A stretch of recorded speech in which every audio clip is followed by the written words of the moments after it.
All right. Welcome everyone to the Road to Your Dream Home Roundtable series brought to you by One Park Luxury Condos. Each week, we'll be bringing you a panel of real estate experts to discuss the most important topics in securing your dream home. In today's episode, we'll be discussing the impact of COVID-19 and what it's done for showing homes and how technology is shaping the future of viewing real estate. We have a panel of esteemed real estate veterans who will be joining us today. So without further ado, I'm going to welcome Eddie Shapiro. Eddie is the founder and CEO of Nest Seekers International, one of the largest luxury real estate brokerages in the world. Next, we have Marc Brenner, who serves as the broker of the Nest Seekers flagship Nest Seekers downtown Jersey City office. Marc has 16 years of experience in real estate sales and mentoring his agents. Next, we have Taryn Byron, the associate broker of the flagship downtown Jersey City Nest Seekers office, who brings 17 years of real estate experience to the table. And finally, we have Roman Malantchouk, the founder of Walk This House, which provides 3D design and visualization services to real estate developers, architects, brokers, and designers. My name is Richard Lorenzen. I'm the CEO of Fifth Avenue Brands, a public relations firm serving the real estate industry, and I'll be your moderator for today. So thank you all for being here, and let's jump into it. We'll start by introducing One Park Luxury Condos. Located in Cliffside Park, New Jersey, One Park is a luxury condo residence offering tenants elite modern homes with exclusive amenities just outside of New York City. The video you're seeing now gives you a quick glimpse of what the property has to offer. So to get us started,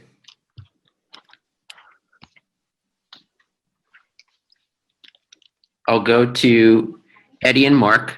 Could you tell us a little bit more about the relationship between One Park and Nest Seekers? Sure. Well, my name is Marc Brenner, and I appreciate you having me on. And thank you, everyone, for calling in. Hope everyone's staying safe and well. The relationship with One Park right now, we are the exclusive brokers there, and we are advertising the building, selling the homes in there, and starting our virtual tours in there. Hi, this is Eddie Shapiro. Anybody hear me? Yep. Hey, Eddie. Hey, Marc. Hello, everyone. Yep. I hope everyone's healthy and safe. Nest Seekers is in its 19th year in business. We started shortly after 9/11, another epic era in our history. And since our inception, we must have represented 120 or 30 different development projects as a marketing and selling agent. And we service the projects from inception to completion. And the definition of that is we work with developers from the initial planning of the sites before they even purchase it, layouts with designs, with amenities, with concepts, with marketing, with branding, and see it through the selling process. We run the on-site sales and all the way to the final closing where they've completed their exit. Excellent. Has now been with One Park for the past, I believe, 6 months going on a year. And have brought new life and energy to the project, and we're excited to complete our mission there as well. Excellent. Thank you, Eddie. So let's jump into the main topic for today, which is the impact that COVID-19 has had on viewing real estate and what technology is doing about it. As we all know, virtual tours have become more important than ever. And it's been widely reported that there's been a surge in virtual real estate tours and technology supporting it since the pandemic began. So my first question would be to Eddie. What changes have you seen in the market as far as home showings go? Well, the first is just just like our current Zoom call, it's very nice to see agents, developers, and all the various players adapting very, very quickly to the communication side of things. So, I'm on calls with agents, developers, sellers, buyers on a daily basis, and I hear that the majority of our team is ongoing, and so that is good to see. That means that we are an adaptable industry, that we are creative, and that we can maneuver when we need to. We do whatever we need to do to survive. And so communications, whether it's using Zoom or Blue Jeans or FaceTime, we're adopting communication technology that's actually been in the works for the past 20 years. A lot of people look at a lot of these things as new concepts and new ideas. There really aren't. We've been preparing for, I wouldn't say for a pandemic, but to be able to operate virtually for a good 20 years. Since technology started in my early years, I believe still in the 90s, virtual tours had just come to the scene.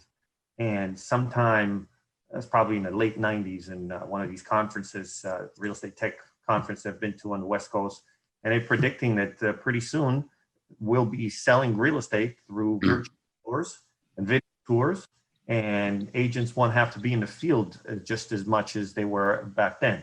Well, the prediction was wrong because our industry just expanded, and client relationship is as important as it ever is. But the technology has been there for a very long time, and so it's nice. Now we're all adapting to it and continuing along.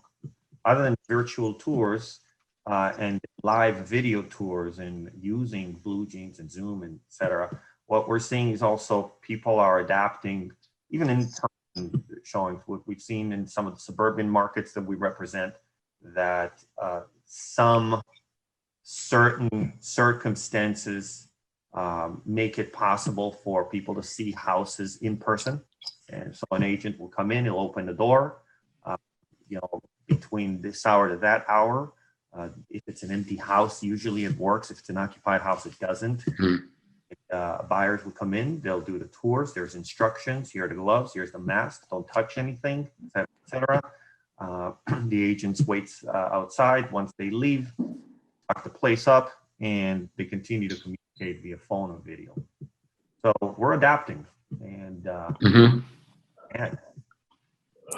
Mark, have you seen any changes when it comes to home showing specifically for one park? And has the access to virtual technology for home showing led to any strong differences that you've seen in traffic and sales? Well, what we're finding with the virtual tours at one park, it's allowing us to keep relationships with buyers that possibly visited in the past or had interest, can now revisit it without having to go back out and go to the building. This way they could see the home and go through it again. And it's allowing us to get potential buyers to view the building in a safe environment as well. Roman, how do you see virtual tours these days in real estate? What types of tools are out there that you recommend to customers to use? What impact do you see it having on the market? Well, I'm gonna kind of go off of what Eddie said. He's kind of had a great introduction about virtual tours. It's something that's been around for a while, but it's not until about like 2014 when Pat Matterport came out with this breakthrough technology where people can click around and walk around the property themselves. But then in 2017, the virtual tours really took off because the technology on the consumer side has become more powerful, where anyone on their phone can click through and walk through a property.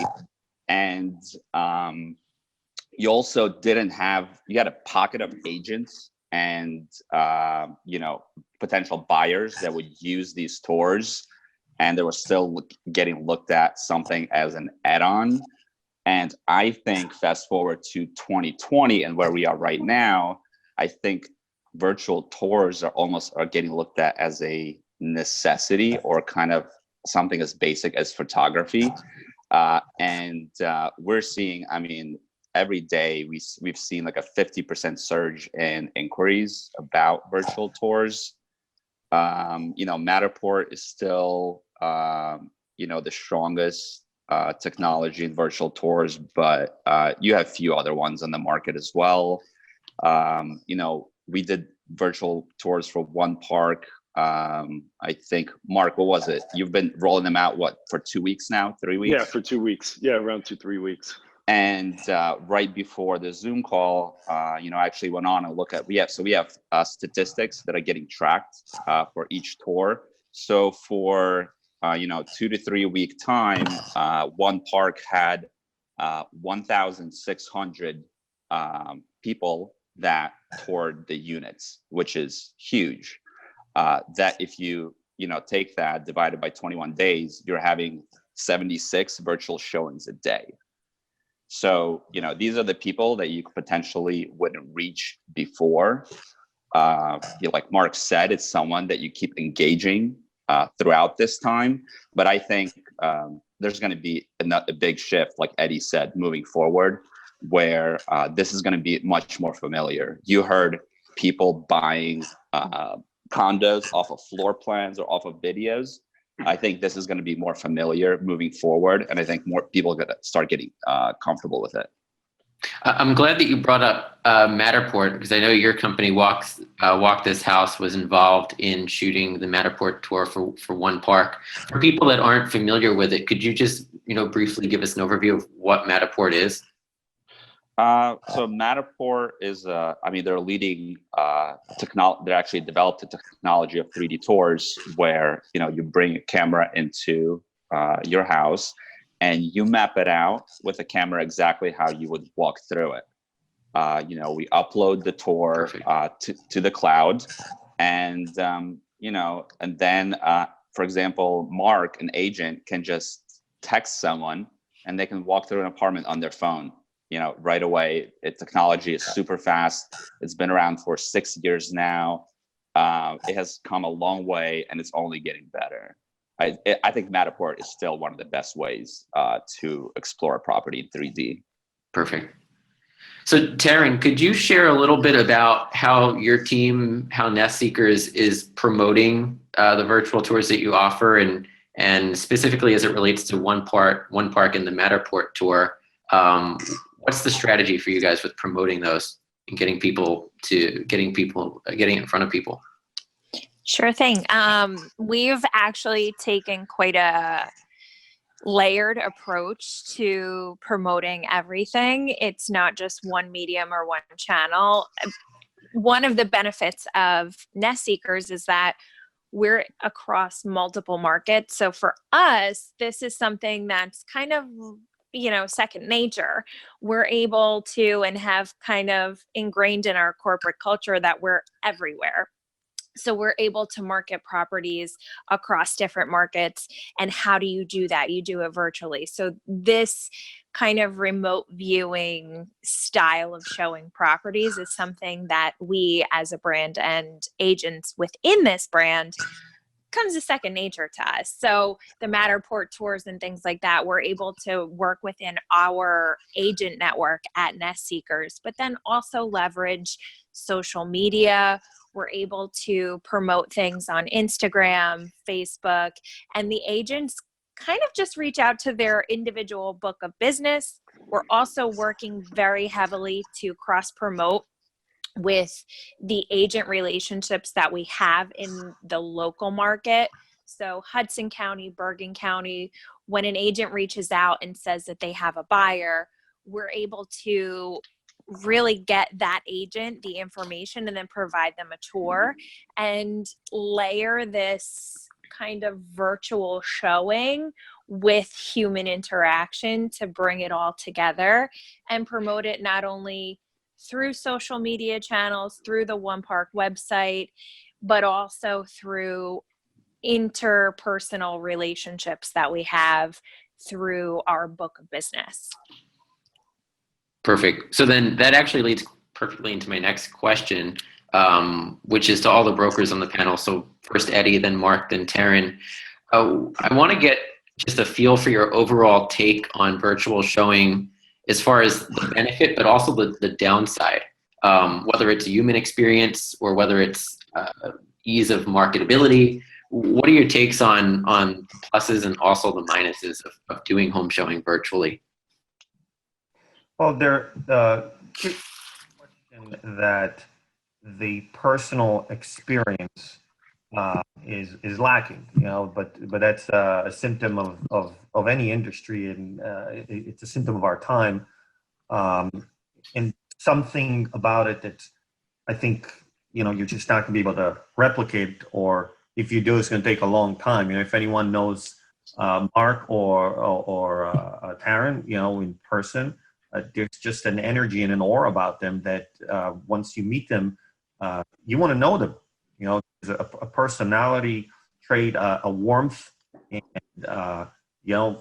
Mark is just he'll pull a laughter from you, or a smile, even if you're in the worst mood possible, because it's kind of DNA. Here you go. So that's something that's lacking, I think, everywhere. But we're trying to create that through video and through the tours and through the communication. So I think we've got to continue to work on that because it will always be an element of sales. In terms of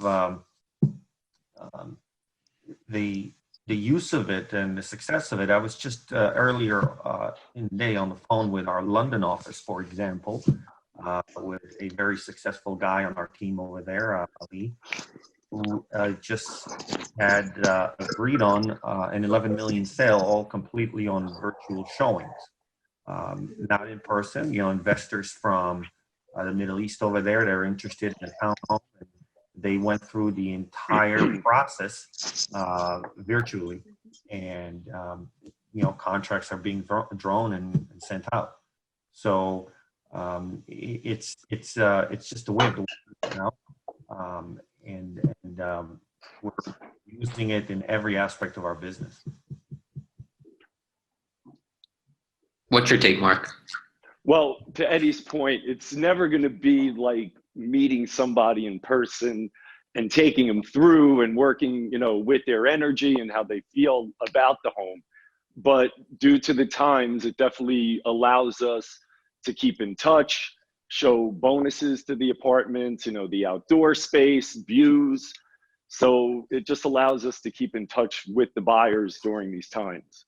But ultimately, the best way to show a home would obviously be in person and take them around that way. Taryn? So, having that personal touch is something that is kind of lost during these times, but we've been able to really re-strategize and add that back in, because what we've also done with the tours is when we get an inquiry for someone, we send them the tours, they go through the amenity space, they do a virtual tour of the home, but then what we also have done is layer that in with a buyer being able to set up and schedule a one-on-one tour with one of our salespeople.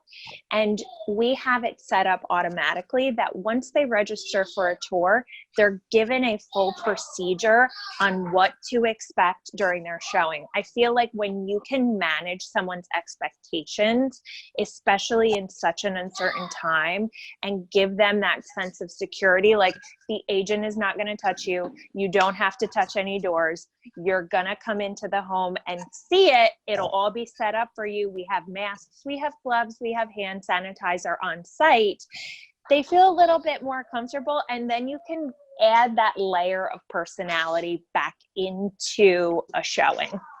And people are really craving that right now, human interaction, because we are quarantined. Everyone wants to have that little warm and fuzzy feeling, especially when they're looking for a home. So although that's a challenge, we've found strategic ways to manage buyers' expectations and then really bring that human element back once we've gone through the virtual tour process, because they're not going to come out if they're not really interested in a home. So we found ways to get serious buyers at one park, touring units, and it's really, really been great. We've had 3 homes that have gone under contract in the past couple weeks. That's excellent. That leads right to my next question, which was for you, Taryn, and also for Mark, as brokers that are on the front lines. What has been your experience with turning virtual showings into sales? Well, to Taryn's point, at one park, it's easy because the homes are vacant. So we send out the Matterport tour, the virtual tour, create excitement that way. They want to see the home, and then we have a realtor meet them, open the door, and like Taryn said, they don't have to touch handles. Then we have masks for them, we have gloves for them, and then they could go around and view a vacant home. And Roman did an amazing job when he shot our amenity spaces. I mean, if you haven't seen it, go to oneparkcondosnj.com and check out the tour of our amenity spaces. We have a dual height lobby, and you can actually walk up the stairs in this virtual tour. It's pretty mind blowing, and we have videos and everything. So we've really been able to give buyers almost like a full experience before they get to the building, so that this way there's really very few questions that they have, and it's just actually coming and checking out the space and seeing it with their own 2 eyes and really getting a feel for the actual unit, and then they're comfortable moving forward at that point. I feel as though through this we've been able to almost qualify a buyer to a different degree, that when they've come to the building, they're really, really serious at this point and ready to make an offer. So my next question then would be to everybody on the panel. We can go Eddie, Mark, Taryn, and Roman. What do you think the future of virtual showing looks like, even beyond the pandemic, beyond when the lockdown ends? What do you think this means for the future of viewing real estate? I think it's too early to really tell how it's going to turn out. You know, these things are in every industry. If you hear every principal of every company, and any expert on any subject for that matter, is everyone keeps coming back to how does this thing evolve, right? We get a vaccine. Is it therapeutics that are now being talked about going to be effective? A lot of it has to do with how the rest of the world will evolve. I don't think, I would say that we have been, for lack of a better term, lucky or fortunate, considering the circumstances, compared to many other industries. We really have been already equipped and set up to practice real estate virtually. We have all the tools necessary. Information is abundant. Telecommunication is abundant. And even without virtual tours, you already have floor plans and photography and videos, and so many ways that you can really inspect the houses inside out, provide background historical information about the property. So I think that, from a speculative standpoint, it's really a function of markets and economies to see how the markets move forward. From a mechanical standpoint, it'll be some kind of a variation between what we're doing now and what we did before. I think that people will continue to be careful for a very long time, and we're probably not going to congregate as much as we used to, and we're probably going to try to do as much as we can virtually. I think that there's a lot that we're learning to do now from home, and I think we'll continue to do that. And it'll make our industry maybe a little bit more effective, more efficient, minimize travel time. If you're a realtor, you spend a lot of time on the road. You're commuting from one place to another. You're constantly moving around between showings. So that, here's an area of efficiency. So it's still early to tell what we're going to look like in 6 months from now. We're certainly, are going to adopt this more than ever before, for sure, and make it a part of our regular business. Finally, by the way, after 20 years, What do you think, Mark? I think it's going to always start the conversation and engage buyers. A lot of people are at work, they're not able to get out all the time, and they want to have access to real estate and viewing homes. So in my professional opinion, I feel like the Matterport tours, the virtual tours will start conversations, create excitement, and ignite the initial showing, and give the buyer a good idea of what they want and what they don't want. Taryn?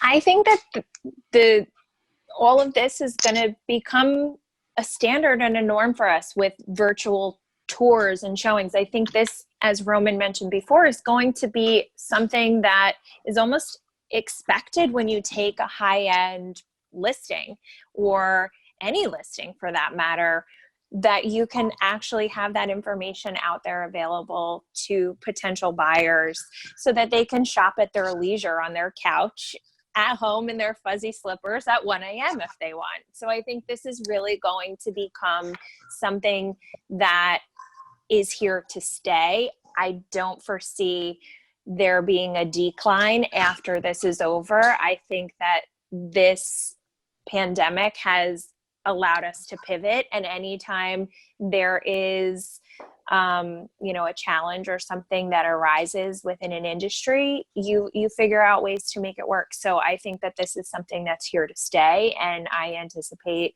pretty much every listing that we have going forward needing some sort of virtual tour and continuing on this trend. And Roman? Yeah, I think it's just going to become more and more familiar, and what everyone said before, people will just keep getting more comfortable with it, I don't think it's going to slow down. I think if anything, we need to make a really nice avatar of Marc Brenner and put it in those, so we can get he can get the smiles. I'm waiting for the avatar. I'm waiting for the avatar. That'd be an amazing thing. But we need a hologram. Yeah. I think they're going to just be more, the tours are going to be more intelligent. The agent is going to be I think it's going to be a great tool for the agents. And I think what One Park did is going to be sort of a model on how to conduct, business from now on. I think they pulled it together and did a great job, and they're going to keep doing it. Yeah, I think we set the standard at One Park, like how to market it, how to get it out there to buyers. And once again, Walk This House did an absolutely amazing job on it. So if anyone does have interest in it, I would definitely call Roman. And thank you, Mark. Absolutely. And that's really the what happens in these types of events, like Taryn said. One, you pivot. Those who will adopt it and will continue to use it will lead the way and will succeed. One Park is definitely with the sales team, the very talented sales team and management team, the marketing team have adjusted very quickly, while we see other developers, instead of adapting, pivoting, and moving ahead and working with what we have, are just pulling back and saying, let's just wait and see what happens. And so it doesn't need to be that way. And so I think there's great success in the corner for those who, again, pivot and move and utilize and adopt the new standard. So let's sell this project out. Right. I think it's all about moving forward and taking the right action today, keeping your business moving forward, staying ahead of the curve, and the virtual tours and Matterport tours are doing that for us. And the proof is in the pudding for us too, because we do have sales taking place and we have closings taking place as well. All right. So we're almost out of time. But I wonder, Mark and Taryn, could you leave us with a few last parting words on what's new over at One Park and what's in store for buyers there? What's new is check out our amazing virtual tours, especially the one of the amenity spaces. If you go to the website, there is a really awesome tool for any agents that are on the call looking on to how they can leverage this in their personal business. There's a really great tool called Calendly that you can set up. That's how we've been able to leverage the in-person tours and schedule them and manage expectations and things like that. So we have all the tools available. Any agent that is looking to have a buyer come and tour the building, you can reach out to us, me and Mark, or the sales office, and we'll get you through the process of registering your buyer. So you still can make commissions even though you're sitting at home on the couch or wherever you may be. And we are always happy to cooperate and collaborate with other agents because we're in this together and we want to continue to grow each other's business. But there's a lot. I can't wait to get back into the office. That's what I'm excited for. I don't know about you, Mark. I am absolutely excited about that and looking forward to seeing everybody. With a mask and gloves. With a mask and gloves. Of Designer course. mask and gloves.